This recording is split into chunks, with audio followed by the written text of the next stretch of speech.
Izid vsake knjige je neizmerno veselje, ki ga je težko opisati. In roman, reči, ki jih ne razumem, ni v tem pogledu nobena izjema. Zgodbo sopripovedujejo in nadgrajujejo imenitne ilustracije Miljanke Fabjančič.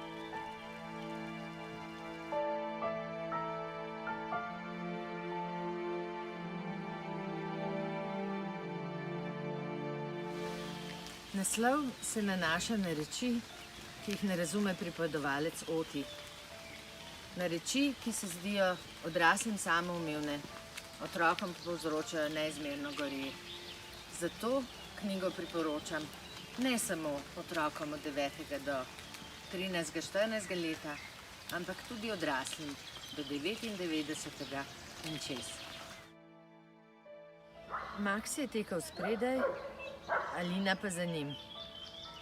Gospa je klepetala z menoj, kako je v šoli. Gospod pa je zaostal. Očitno je bila tudi zanj torba precej težka in nerodna. Pa še po mobiju se je pogovarjal, sredi gozda. Če bi ga zdaj videla mami. Izkazalo se je, da je klical policijo in jih obvestil o meni in Alini. Ko smo stopili iz gozda, je na naju že čakala policistka.